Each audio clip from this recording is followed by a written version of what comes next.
수목해충학 제5장 교재 142페이지 제5장 수목해충의 예찰 및 진단.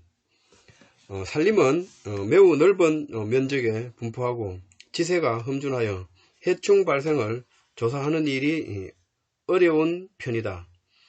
산림에 피해를 주는 해충은 기후조건 및 다양한 환경에 의해 발생종, 발생량, 발생 시기가 해마다 달라진다. 따라서 해충의 방제 여부, 발생 시기, 방제 방법 등의 대책을 수립하기 위해서는 현재 해충의 밀도와 발생 상황 등을 고려하여 해충의 발생을 예측하는 예찰이 반드시 필요하다. 이에 반해 생활권 수목의 경우 피해 관찰이 비교적 용이하고 피해가 발생한 경우 적극적인 대응이 가능하므로 예찰보다는 피해 정상과 흔적 등 수집된 다양한 자료를 통해 가해하는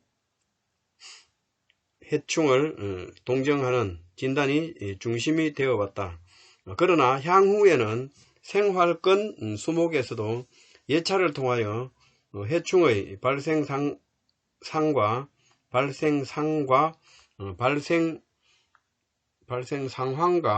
이래야 될 것 같은데, 발생 상황과 발생 시기에 대한 예측이 미리 예측이 이루어진다면 효율적인 방제 대책이 수립이 가능해질 것이다. 해충의 발생 초기에는 피해 징후를 발견하기 쉽지 않으나 초기 단계에서 방제를 해야 인력과 비용을 최소화하여 방제 효율을 높일 수 있을 뿐만 아니라 확산 원인을 원천적으로 제거할 수 있기 때문에 예찰과 진단은 매우 중요하다. 수목이 생육하는 공간은 농작물이 생육하는 공간과 비교하여 생태계가 복잡하며 해충이 발생할 가능성이 크고 해충 발생 시 완전 방제가 어려운 경우도 있다. 따라서 집단 대발생을 막고 개체군의 밀도를 낮추기 위해서는 과학적인 예찰과 진단 체계를 통해 적합한 방제 대책을 수립하는 일이 중요하다. 5-1 수목 해충의 예찰. 수목의 해충 피해를 막기 위해서는 적절한 방제가 필요하다. 또한 해충의 방제를 위해서는 해충의 발생 시기나 발생 밀도를 예측하여 사전에 방제 대책을 세우는 일이 매우 중요하다. 해충이 수목을 가해하는 시기보다 이전 발육 단계의 발생 상황, 생리 상태, 기후 조건 등을 조사하여 해충의 분포 상황, 발생 시기, 발생량을 사전에 예측하는 일을 예찰이라고 한다. 우리나라 산림 해충에 대한 예찰 조사는 1968년 임업시험장에서 산림 병해충 발생 예찰 조사 실시 규정, 그 다음에 산림 병충해 발생 예찰법을 제정하고 산림청에서 산림 병충해 발생 예찰 조사 사업 규정을 공포하면서 본격적으로 시작되었다. 산림 해충의 발생 상황 조사는 시군이나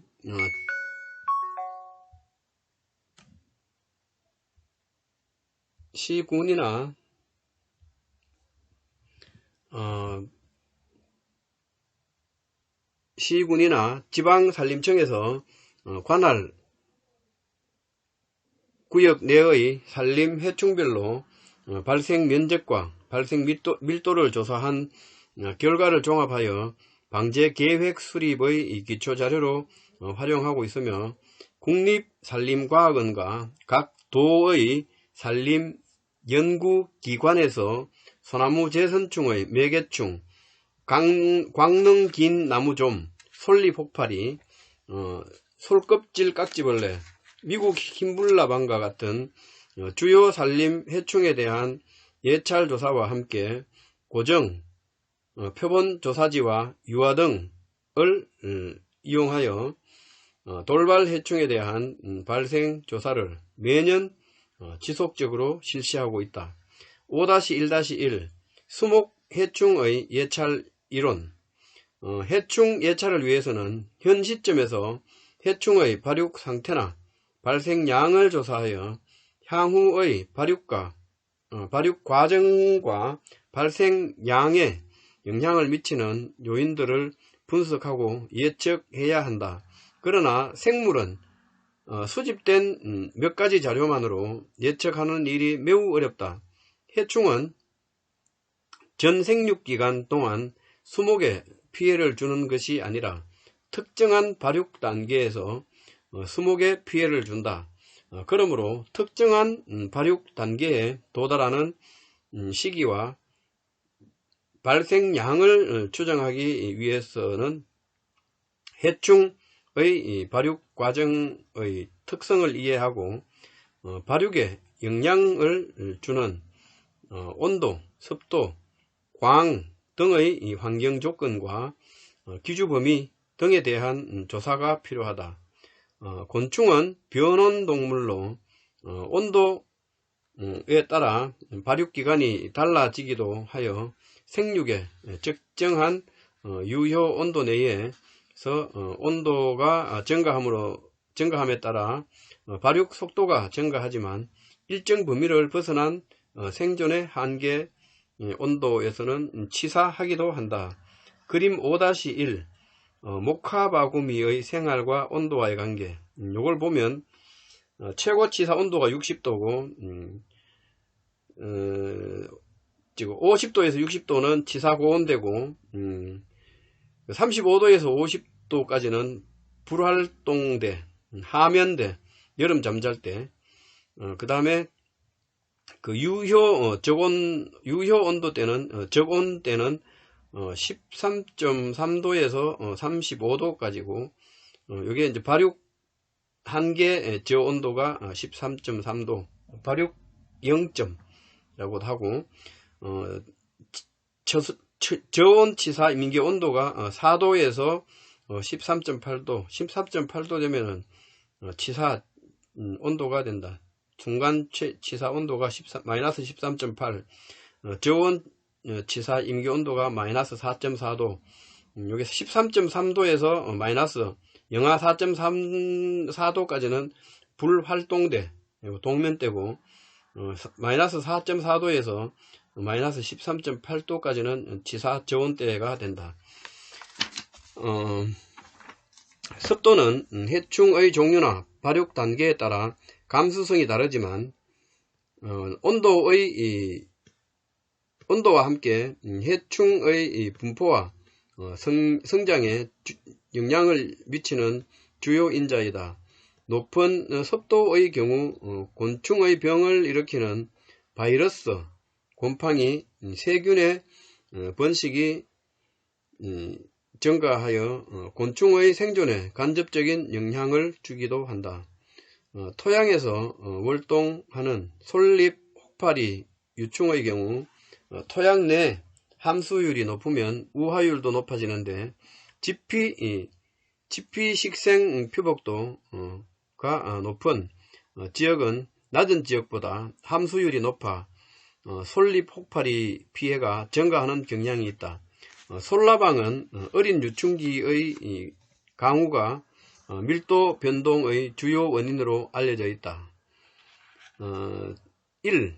선형 모형의 이용. 선형 모형은 온도와 발육률이 선형적인 관계에 있다는 가정하에 적온 영역에 속한 자료로 모형식, 직선 회기식을 추정하는 것으로 적산 온도 모형으로 알려져 있다. 선형 모형에 의한 예찰은 적은 실험 자료로 매개 변수를 추정할 수 있으며 쉽고 간편하게 이용할 수 있어 가장 많이 활용되고 있다. R, T는 AT 플러스 B, 이거는 RT는 발육률, 발육기간분의 1, 이게 발육률이고, A는 직선 회기식의 기울기, 그 다음에 T는 온도, B는 0도C에서 발육률, 요 공식을 주면 발육 0점 온도는 TL, 발육 0점 온도는 곤충의 발육에 필요한 최저 직선 회기식으로부터 발육률이 0이 되는 온도를 추정한다. TL은 마이너스 B, A분의 마이너스 B, TL 이퀄 A분의 마이너스 B 이고, 곤충의 이 발육 0점 온도는 종에 따라 달라지며 같은 종에서도 발육 단계나 기주에 따라 달라진다. 발육 단계별 발육 완료에 필요한 적산 유효적산 온도 K는 곤충이 일정한 발육을 완료할 때까지 필요한 총 온열량이다. 유효적산 온도는 기울기의 역수를 취한 값 A분의 1으로 온일도 라는 단위로 표시하며 DD 표시하며 발육 기간 중 평균 온도 T, 발육 0점 온도를 TL, 그 다음에 발육에 필요한 일수를 D라고 하면 아래식을 통해 산출할 수도 있다. 아까 K는 유효적산 온도 K는 T-TL, 평균 온도가 T고 마이너스 TL 갈로 닫고 발육에 필요한 일수 곱하기 일수가 D 해서 K는 갈로 열고 T-TL 갈로 닫고 D, 이게 공식이야. 주홍 날개 꽃매미 알을 15, 20, 25도씨에서 각각 사육하여 온도별 부화 속도를 조사한 발생 예찰을 위한 부화 시기 예측 연구에서 알의 온도별 발육 속도의 직선 회기식 Y는 0.0028x 0.0028 갈로 열고 Y, 뭐야 이거 갈로가 왜 이래 돼 있어? Y는 발육률이고 X는 온도이다. Y는 0.0028x 마이너스 0.0028 요거는 계산해보면 나올 것 같고 보고되었다. 여기에 발육 0점 온도는 발육률 Y 발육률이 0이 되는 온도이므로 0.0028 분의 0.0028은 8.14도씨가 되며 유효적산 온도는 추정한 회기식의 기울기의 역수로 추정하면 되므로 0.0028분의 1은 357.1dd가 된다. 일수가 아까 dd가 온일도가 dd라 그랬어. 이 결과를 바탕으로 광주 지역의 기상 자료를 활용하여 2011년 전남 지역 주홍 날개 꽃매미 알의 부화를 예측한 결과 5월 22일이 예측되었으나 실제 부화는 5월 18일로 4일 정도 빠르게 나타났다. 이는 기상관측소와 실제 시험 장소 간의 미세 기상 차이가 원인으로 판단된다.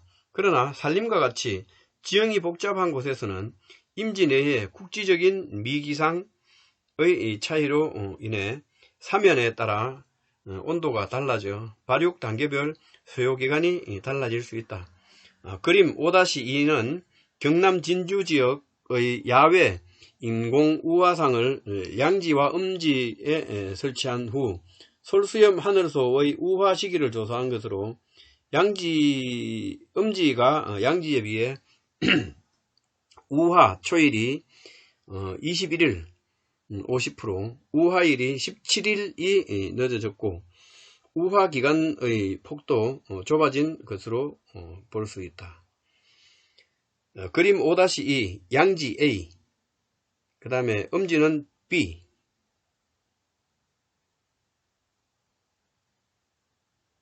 에 설치한 인공 우화상에서 솔수염 하늘소의 우화 성충 수 및 누적 우화율을 조사한 표가 있는데, Y축은 우화 성충수 마리, 그 다음에 X축은 날짜, 우화 일자 월 1, 이렇게 되어 있는데, 이거는 책을 보면서 자세히 좀 봐야 될 것 같아요. 곤충의 발육 속도와 온도와의 관계를 보면 발육이 가능한 전 온도 범위에서 직선적인 관계에 있지 않고 발육에 필요한 최저 온도 부근과 고온 부근에서는 현저하게 발육 속도가 억제되어 전체 결과가 비선형적 S자 형태로 나타나므로 선형적인 직선 회기식을 적용하면 오차가 발생한다. 이러한 근본적인 한계가 있기 때문에 이를 해결하기 위하여 발육 속도와 온도와의 관계를 비선형적으로 해석하는 다양한 비선형 모형이 개발되기 시작하였다. 그림 5-3은 미국 선녀벌레 월동란의 실제 관측치, 선형 모형 및 다양한 비선형 모형의 결과치를 비교한 것으로 비선형 모형에서도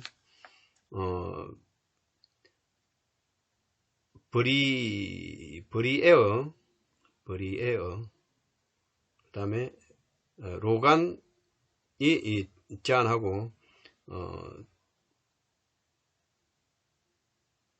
스쿨필더 에트 올, 뭐야 이게, 이 수정한 포이킬 로트 히렘 등 다양한 비선형 모형의 결과가 조금씩 다르게 나타나고 있다. 이 다른 생물 현상과의 관계 이용, 다른 생물 현상과 관계를 이용하는 방법은 식물의 개화기 또는 어떤 곤충의 발생 시기를 대상 해충과 연관하여 예찰하는 방법이다. 솔잎 혹파리의 우화는 그 지방의 아카시 나무 개화와 함께 시작하여 우화 채성기인 아카시 나무 꽃의 만개 시기와 비슷하다. 솔잎 혹파리 우화 채성기에 꽃이 만개하는 식물은 아카시 나무 외에 백당나무, 찔렉나무, 꽃창포 등이 있다. 그 다음에 3. 생명표 이용. 이게 무슨 보험회사인가? 생명표가 있어. 생명표는 원래 인구학에서 이용한 방법이 있지만 1920년대에 동물 개체군의 연구에 도입되었으며 이후 해충 발생량 추정에도 도입 이용되고 있다. 생명표는 단기간 내 출생한 동시 출생 집단의 경과를 추적하여 제작한 연령 생명표와 어떤 시점에 존재하는 개체군의 연령 구성으로 각 연령간의 연령 간격의 사망률을 추정하여 제작하는 시간 생명표가 있다. 곤충 개체군에서는 정확한 연령을 추정하기 어려우므로 보통 암컷 한 마리당 산란수를 시점으로 알에서 성충까지 각 발육 단계를 연령 등급으로 취급하여 사망 요인으로 감소한 개체수를 산출하는 연령 생명표를 사용하고 있다. 솔잎 혹파리의 유충은 서식지가 지상부의 솔잎과 토양부 속으로 나누어 있어 전생애에 걸쳐 일관성 있는 조사가 어려워 수관 서식지와 토정 서식지로 나누어 생명표를 작성하였으나 이범영의 수관 서식기의 밀도를 기준으로 토정 서식기의 사망률을 추정하여 전체 생육기간의 생명표를 작성하였다. 표 5-1. 수관 서식기에는 알기간의 미부화 등으로 23.1%가 사망하여 사망률이 가장 높았으며, 토중 서식기에는 유충 시기와 번데기 시기의 토양 수분 함량이 사망률에 가장 많은 영향을 미치는 것으로 나타났다. 이와 같이 생명표는 종 사망 요인의 변동과 법칙을 찾아내어 해충 발생량의 예찰에 이론적 근거를 제공할 수 있다. 표 5-1 솔잎혹파리의 생명표 2002년도에 유문일 등이 작성한 것 같은데,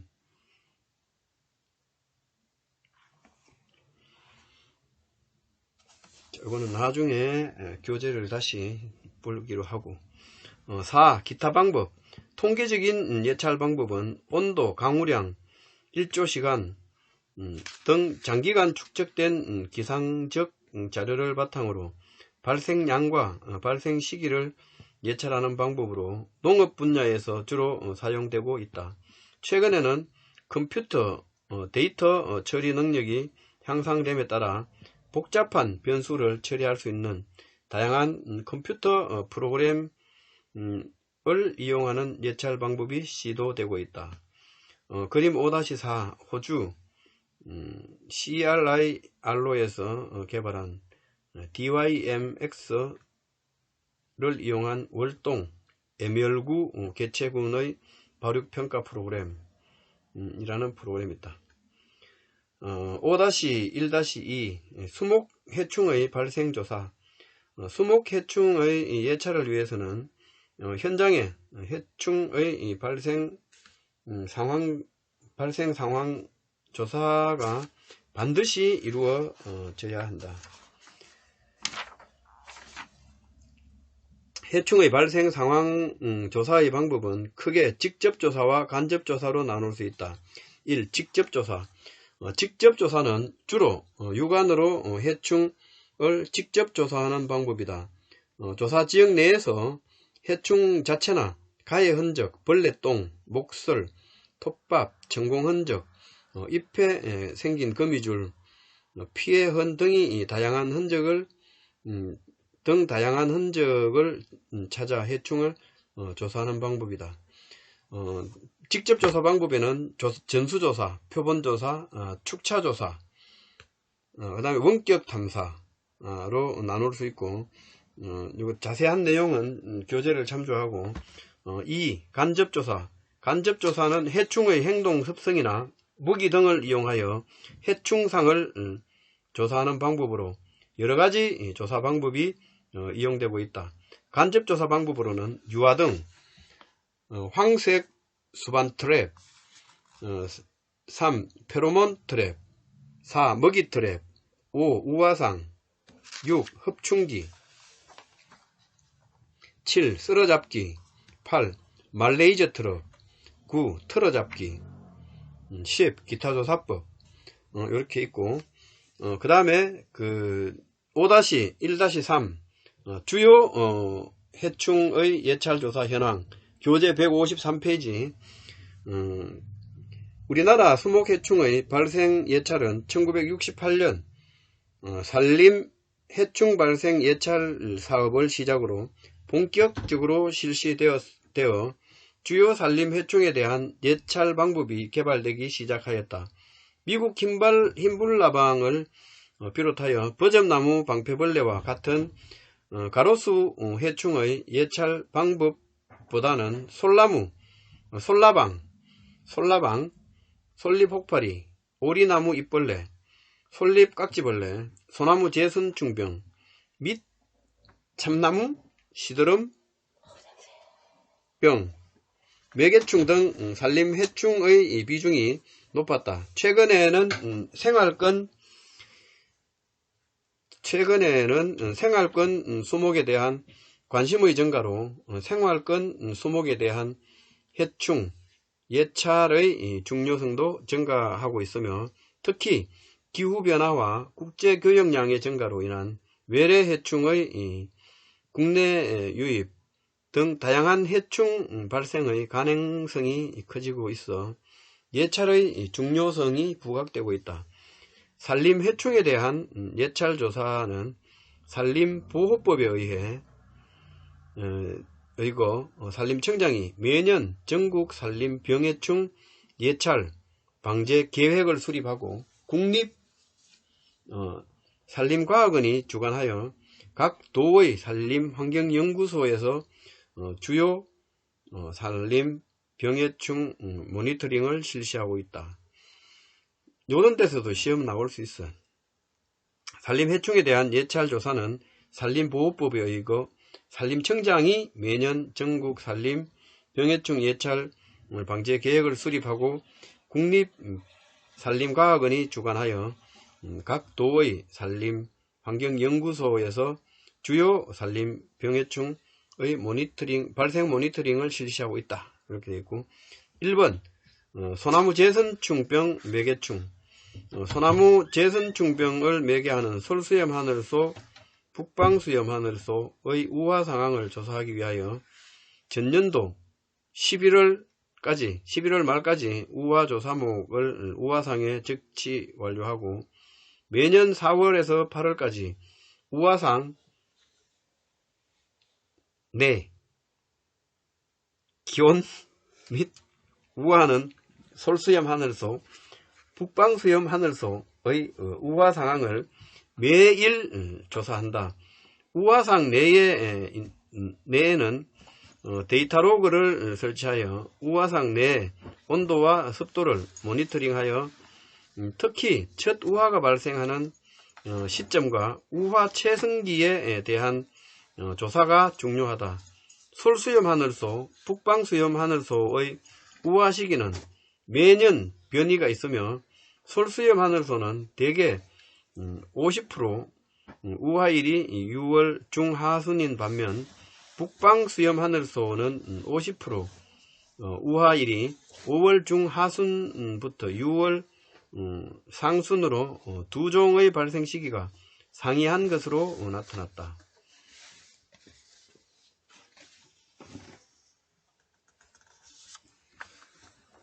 그러면 솔수염 하늘소와 북방수염 하늘소 우화 시기가 매년 변이가 있기 때문에 그러면 5월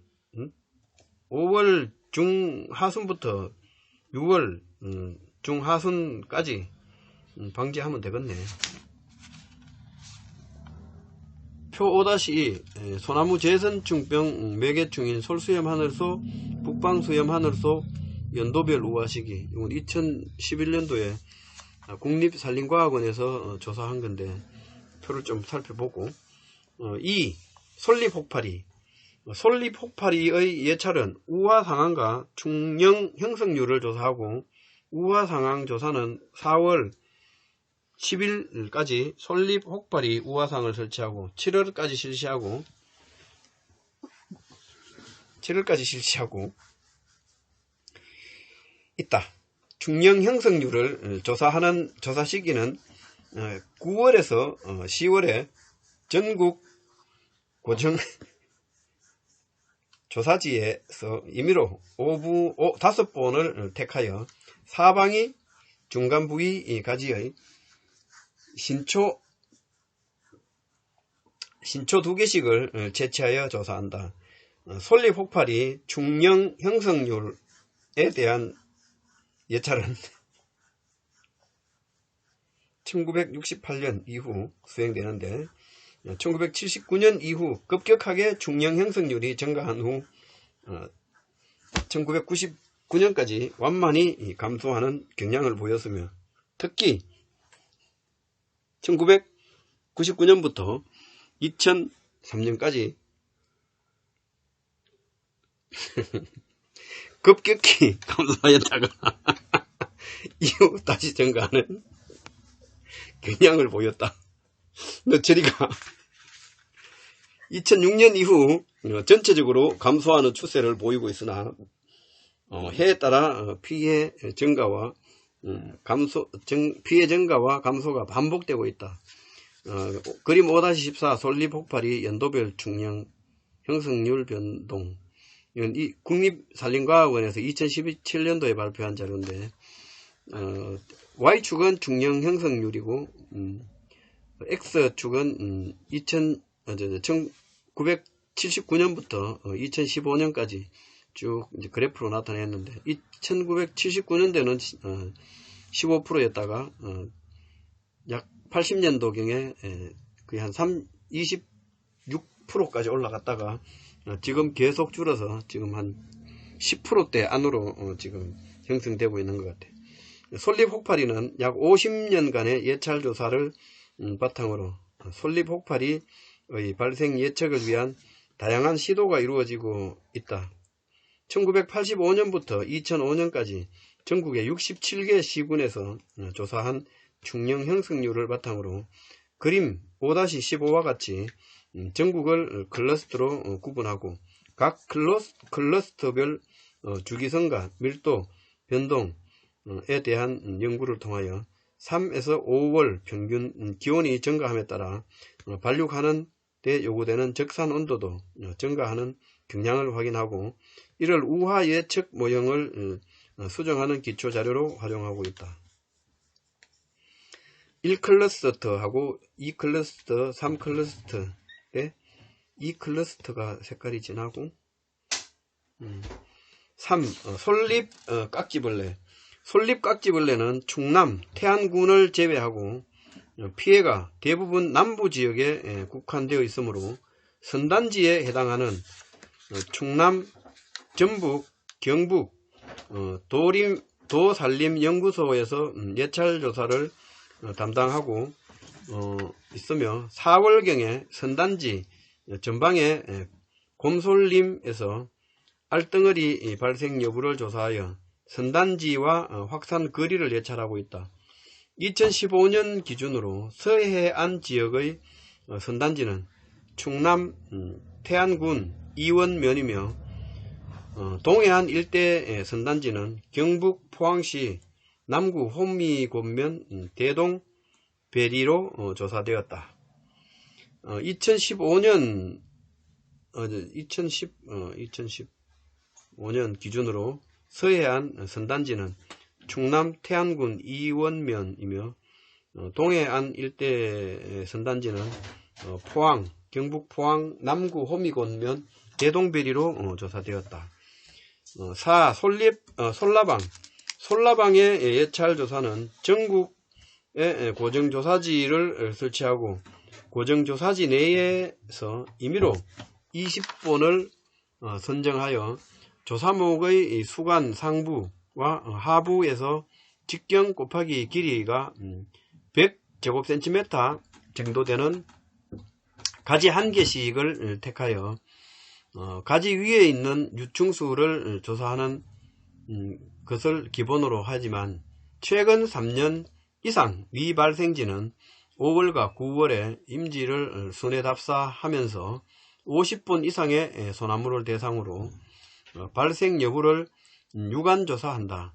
솔라방은 1970년 중반까지 전국적으로 피해가 심하였으나 최근에는 제주도 일부 지역이나 서해안 일부 도서지역에서 발생하고 있으며 내륙 지역에는 돌발적으로 발생하고 있다.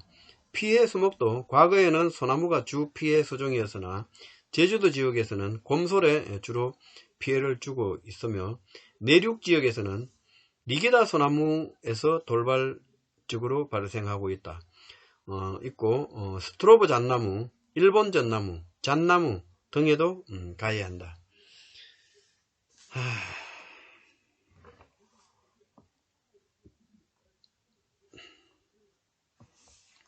5. 오리나무 잎벌레. 오리나무 잎벌레는 오리나무류를 사방사업의 주요 조림 수종으로 많이 식재하면서 주요 해충화되었다. 오리나무 잎벌레에 대한 예찰 조사는 5월과 7월에 전국 조사지에서 30분의 조사목을 선정한 후에 각 조사목의 수관을 상부와 하부로 구분하여 상부 100개의 잎, 하부 200개의 잎에서 알덩어리와 성충 밀도를 조사하여 밀도 변화를 확인한다. 과거 1980년대 중반에 성충의 밀도가 높았으나 이후 감소하면서 주기적으로 변화하고 있으며 알덩어리 밀도도 1980년 중반에 높았다가 이후 점차 감소하는 경향을 보이고 있다. 2000년 중반 이후에도 돌발적으로 밀도가 높은 경우가 있었으며 피해가 국지적으로 발생하고 있다. 최근에는 산림에서 오리나무의 중요성이 감소하고 해충의 밀도도 감소하면서 2016년부터는 고정조사지 방법에서 제외한 상태이다. 오리나무 우리 어릴 때 뒷산에 많았었어. 우리 집 앞에 산에. 그때는 굵기가 아마 내 생각에 직경이 큰 거는 한 15cm 된 것 같고 작은 것들은 뭐 10cm 이렇게 되는 것들도 많이 있었어. 6. 참나무 시드름병 매개충. 참나무 시드름병을 매개하는 광능 긴 나무종은 우화 시기에 대하여 예찰 조사를 실시하고 있다. 조사 방법은 매년 4월 15일까지 조사지에 유인목을 설치하고 끈끈이 롤트랩을 부착 후 4월 중순에서 8월까지 유인된 광능 긴 나무종의 지역별 개체수와 우화 초일 및 우화 최성기를 조사하고 있다. 2016년 조사에서 경기에서는 6월 상순, 전북에서는 5월 상순, 전남에서는 8월 상순, 경북에서는 8월 상순, 경남에서는 5월에 포획된 개체수가 가장 많아 활동 시기에 절정기가 다른 것으로 나타났다. 뭐 이런 것까지 나오겠어. 뭐 경기 지역은 6월 상순, 전북 지역은 5월 상순, 뭐 전남 지역에서는 8월 상순 이렇게 나오겠어. 가장 많아 활동 시기에 절정기가 다른 것으로 나타났다. 이렇게 나오겠지. 7. 잣나무 별 납작 잎벌. 뭐 얼마나 많은겨 이게. 아직도 많이 남아있네. 7. 잣나무 별 납작 잎벌. 잣나무 별 납작 잎벌 갈로 열고 잣나무 넓적 잎벌은 1950년대 초반 광릉에서 최초로 발견되었으며 1990년대 초반까지 피해목의 생장을 감소시키거나 고사시켜 잣 생산에 막대한 피해를 주었으나 2000년 이후는 밀도가 점차 감소하는 것으로 나타났다. 예찰 조사는 경기, 강원, 충북, 전북, 경북 지역에서 이루어졌으며 5월경 조사 고정조사지에서 0.5 곱하기 0.5 제곱미터의 0.5 50cm 50cm 곱하기 50cm의 조사구를 10개소씩 선정한 후 지표면으로부터 30cm 깊이까지 땅을 파면서 토중 유충수를 조사하여 발생량을 예찰하였다.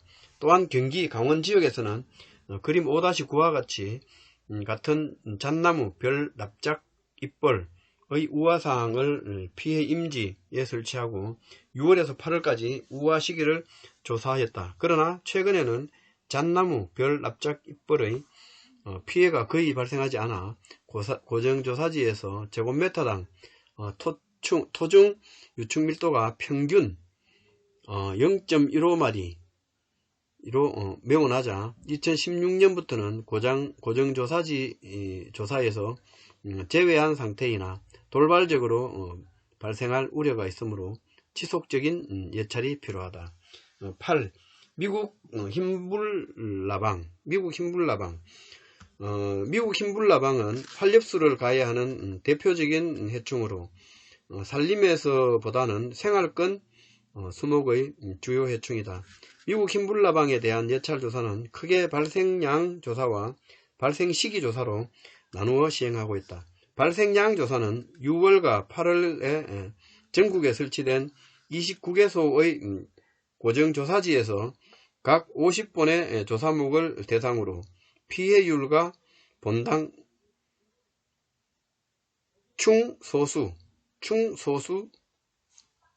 충소수는 뭐야? 부한 어린 유충이 모인 집단의 수를 충소수를 조사하여 발생 시기 조사는 5월에서 9월에 전국 9개 지역에서 유아 등 또는 페로몬 트랩에 채집된 성충수를 조사한다. 예찰 조사 결과 10여 년간 미국 흰불나방의 밀도가 감소하는 경향을 보이고 있으나 기후 조건에 의해 밀도가 돌발적으로 증가할 수 있는 해충이므로 지속적인 예찰이 필요하다. 그림 5-22 미국 흰불나방의 연도별 피해율 변동 2017년도에 발표한 국립산림과학원에서 발표 자료를 보면 68년도부터 2016년까지 지속적으로 1화기, 2화기 이렇게 봤을 때 지속적으로 감소하기는 하고 있네. 그러다 갑자기 또 늘어날 수도 있고. 9. 버점나무 방패벌레. 버점나무 방패벌레는 북아메리카 원산으로 1995년 충북 청주에서 처음 피해가 발견된 후 현재는 전국으로 피해가 확산되어 있다.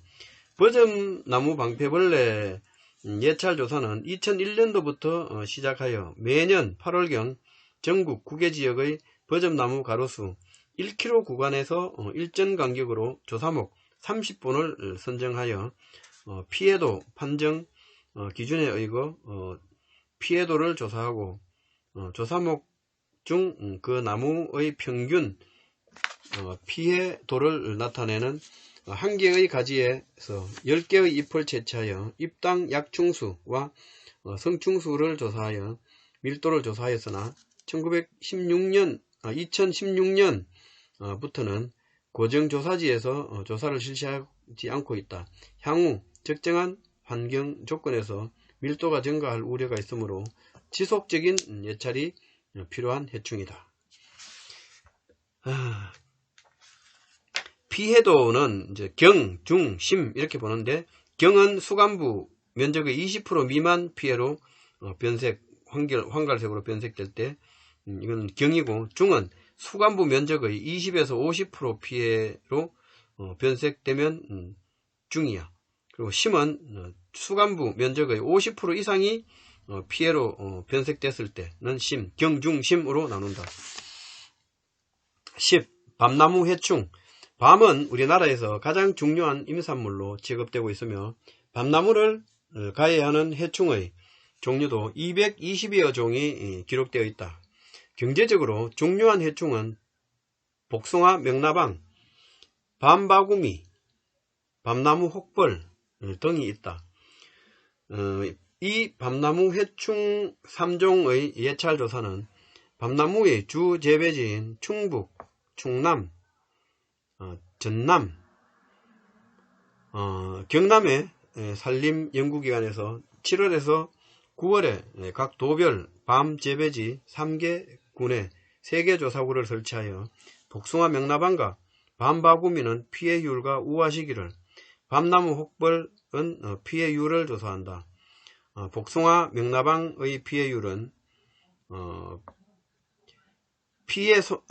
그루당 전체 밤송이 수 분의 피해 송이 수 곱하기 100으로 산출한다. 밑에 분모는 그루당 전체 밤송이 수고, 그 다음에 이제 분자에는 피해 송이 수를 곱하면 퍼센테이지가 나온다. 우화 시기 조사에 과거에는 유화 등을 이용하였으나 2002년도부터는 복숭아 명나방의 성페로몬이 개발되어 보급되면서 기존의 유화 등보다는 훨씬 정확하고 정밀한 발생 시기를 예측할 수 있어 헥타르당 6개의 페로몬 트랩을 설치하여 조사하고 있다. 밤나무 혹벌은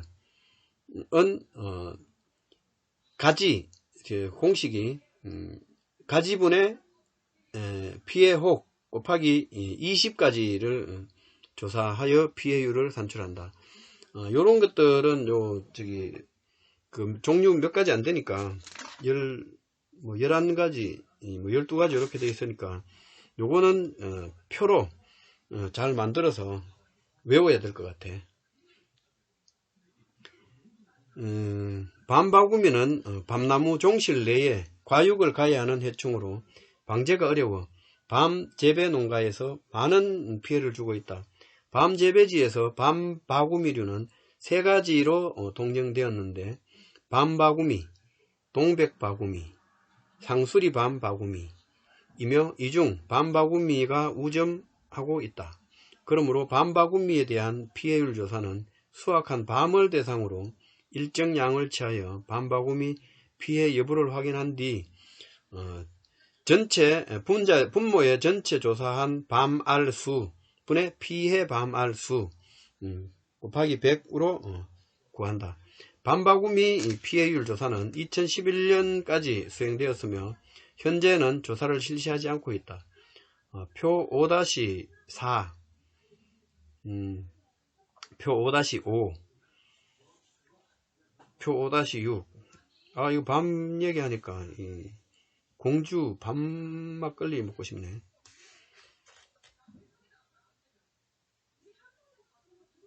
10일 돌발 산림 해충 돌발 산림 해충을 조사하기 위하여 각 도 산림 연구기관에서 주요 관광사적지, 명성고적지, 고속국도, 일반국도, 철로변, 경관보전지역 등을 대상으로 매년 5에서 9월에 월 1회 고정조사지나 이동경로상의 병해충 종류, 피해 상황, 가해 수종, 방제 효과에 대한 모니터링을 실시하고 있다. 1981년부터 30년 동안 발생한 돌발 해충 발생을 분석한 결과 총 6목 89종이었으며 목별로는 나비목이 가장 많고 그 다음으로 딱정벌레목, 노린재목, 벌목 순으로 발생하였다. 돌발 해충의 발생과 환경의 관계를 분석한 결과 연평균 기온의 증가는 돌발 해충의 발생 수와 통계적으로 유의성을 보이고 있으며 강수량도 연평균 강수량이 증가함에 따라 돌발 해충의 발생 종수가 증가하는 양상을 나타내지만 통계적으로 유의하지 않다. 유의하지 않다는 정확하지 않다 이런 말이지. 1000헥타르 이상 대발생한 돌발 해충 중에서 가장 많은 수를 차지한 종류는 돌발 해충 양상과 같이 나비목 해충이었으며 특히 동나방 악과 해충이 30년 동안 9번으로 가장 높은 빈도를 발생한 것으로 나타났다. 전체 발생한 돌발 해충 종수에 대비하여 대발생한 돌발 해충 종수의 비율이 점차 감소하고 있으나 원인이 인간의 인위적인 작업에 의한 식생의 변화 때문인지 아니면 기온 상승이나 강수량의 증가와 같은 기후변화의 직접적인 영향 때문인지에 대해서는 추가적인 연구가 필요하다. 농림지 12. 농림지 동시 발생 해충. 최근에는 국제 교역량의 증가로 외래 해충의 유입이 증가하고 있으며 최근에 유입된 주홍 날개 꽃매미, 미국 선녀벌레, 갈색 날개 매미충 등의 경우 피해가 심각하여 농산물 생산에도 큰 영향을 주고 있다. 이러한 해충을 농림지 동시발생 해충이라 하며 농경지에서는 농촌진흥청, 산림이나 기타 공원, 가로수 등의 수목은 산림청 주관으로 월동란, 약충, 성충에 대한 공동 예찰 조사를 실시하고 있다. 5-2 수목해충의 진단. 수목해충의 진단은 해충 자체 또는 탈피각, 배설물, 응애류나 나방류에서 나오는 거미줄 같은 직접적인 흔적을 조사하거나 피해 정상, 수목에 남아있는 식흔, 충령, 갱도, 톱밥, 목설, 수액이나 송진 유출, 거름 등과 같은 간접적인 흔적을 조사하여 피해를 일으키는 해충을 조사하여 파악하는 일이다. 수간부 조사. 수간부 조사는 잎, 가지, 종실 및 구가, 꽃눈 등을 가해하는 해충의 피해를 진단하기 위하여 가해 부위를 직접 조사하거나 벌레똥, 피해흔 등을 조사하여 간접적으로 밀도를 추정하는 방법이다. 응애류의 경우 육안으로 관찰이 어려우나 피해가 진전되면 잎이 회갈색으로 변하고 잎에서 미세한 거미줄을 관찰할 수 있으며 확대경을 이용하면 피해의 진단이 용이하다. 진딧물, 깍지벌레류, 면충류, 나무이류, 방패벌레류와 같은 흡접성 해충은 충체를 직접 조사하는 방법과 흡접성을 해충에서 분비된 감로나 거름과 같은 흔적을 통해 피해 유무 정도를 파악할 수 있는 간접적인 조사 방법이 있다. 방패벌레류는 피해 흔적이 진딧물이나 응애류의 피해와 유사하나 잎 뒷면에 벌레똥과 탈피각이 붙어 있으므로 다른 흡접성 해충의 피해와 구별할 수 있다. 구별할 수 있어. 식엽성 해충의 대부분을 차지하는 나비목 해충은 주로 유충기에 가해를 한다. 피해가 흔한 식엽성 해충의 유충은 비교적 쉽게 진단할 수 있으나 흔하지 않은 종은 진단이 어려운 편으로 유충이나 번데기를 사육하여 성충으로 우화시키면 동정이 비교적 용이해진다. 대부분의 식엽성 해충은 단순히 잎을 갉아 먹지만 잣나무, 별 납작 잎벌이나 회양목 명나방, 자귀 뭉뚝 날개나방 같이 거미줄을 내어 잎을 철하는 경우, 잎마리 나방류와 같이 잎을 많은 경우 천막벌레 나방이나 미국 흰불 나방의 어린 유충과 같이 거미줄을 내어 집을 짓는 경우, 너티나무 벼룩바구미와 같이 잎살 속에서 굴을 뚫어 가해 흔적을 남기는 경우 등 다양한 피해 흔적을 통해 식엽성 해충의 피해를 진단할 수도 있다. 5-2-2 수간부 조사. 수간부 조사는 수목의 수간 표면, 인피부, 목질부 등을 가해하는 해충을 조사한다. 깍지벌레류, 진딧물류, 손벌레류 등의 흡접성 해충과 식엽성 해충의 알 등은 수간 표면을 조사하고 나무좀, 비단벌레류, 하늘소류, 유리나방류, 박쥐나방류, 송곳벌류의 천공성 해충은 인피부 및 목질부 등을 조사한다. 특히 천공성 해충은 줄기나 가지에 구멍을 뚫고 들어가 톱밥, 목설, 벌레똥, 수액, 송진 등의 흔적을 남기므로 흔적의 관찰을 통해 진단할 수 있다. 참나무 시드름병의 매개충인 광릉 긴 나무좀은 암컷, 수컷, 유충이 배출하는 목설의 형태가 다르므로 목설의 형태와 양을 통해 광릉 긴 나무좀 가해 여부와 정도뿐만 아니라 경도 내의 발생 상황도 추정할 수 있다.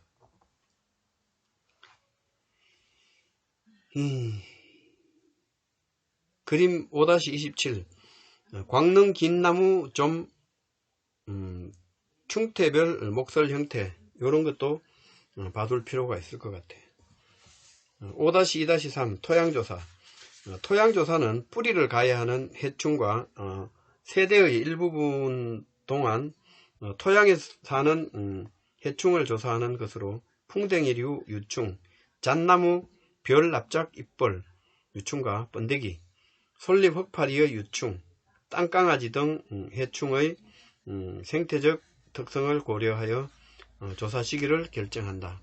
표 5-8에 피해 흔적을 통한 해충 구분 있는데 수관부, 수관부, 수간부, 지하부 이렇게 나눠져서 피해 흔적과 해충의 종류가 쭉 나열되어 있는데 이것도 거의 그 표를 그려 놔놓고 매일 보다시피 해서 외워야 될 것 같아요. 그림 5-28 수목의 부입을 해충 피해 모식도 요런 나무 그림을 하나 해놓고 이걸 하나 이렇게 맞춰 나가면 좋은 자료가 될 것 같은데 한번 만들어 봐야지. 오늘은 여기까지. 다음에 6장 수목 해충 방제 하도록